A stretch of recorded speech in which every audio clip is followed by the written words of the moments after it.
interesting thing I learned in life is that you never know when you're going to have an impact on somebody. You could say something so simple, not even cross your mind that it's anything, and it could change someone's life. And I say that because there was this kid in my old neighborhood on Clendenny Avenue in Jersey City. And one day when someone referred to Greenwich Village, he called it Homo Haven. And those two words stuck with me forever. Homo Haven, Homo Haven.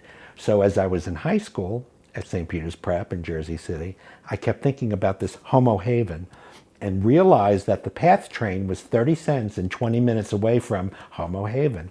So, of course, as soon as I figured this out, I couldn't wait to go to Homo Haven and went to the Grove Street station in Jersey City and put my 30 cents in, and I went to Homo Haven, got off at 9th Street and walked around and met a man, as it turns out, Carlos, my first, and he took me through Greenwich Village and showed me something I never knew existed, and that was friendship in the gay community. I just didn't know what it meant to be gay, really.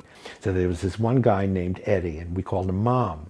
And he decided that we should put on a drag show because that was like the new thing in New York.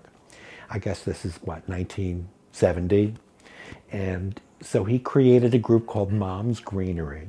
And there were 5 of us, and we all had flowers' names. I was Daisy. And I don't know why I agreed to do it, but I did. And my role was, I was Marilyn Monroe and Liza Minnelli. We all had personalities. There was Lauren Bacall, there was Gypsy Rose Lee, Doris Day, and I was Marilyn and Liza. I was the best, of course.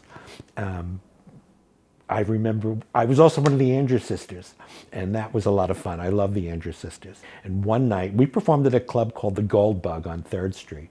And every Sunday night, we had Mom's Greenery show.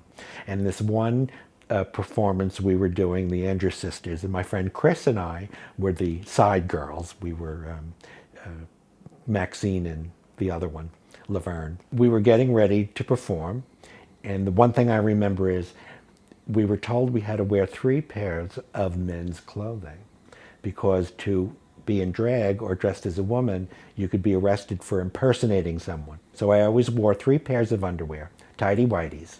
We had long hair, so we would pin the hair up and put little buns on top so that we all looked the same. And just as we were getting to go on, we ran out of hairspray. And Mom was running around screaming and grabbed and found a can of glue, spray glue, and sprayed our hair and glued it on. Frightening thing is that I was still living with my parents in Jersey City and had to go home on the PATH train back to Mom and Dad with my hair glued up like the Andrews Sisters. So I just snuck in the door.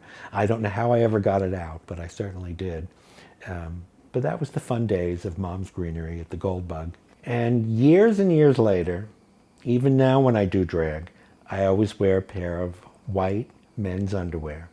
My own personal tighty-whitey. I know people have seen it and they said, why aren't you wearing panties? I said, no, this is what I wear. And it's my own personal memory, my own lucky charm back from the old days. It always brings me back to where I come from and who I am. So I will forever wear my tighty-whitey. So if you ever see me in a dress, just know that under that dress is a nice pair of BVDs or Fruit of the Loom.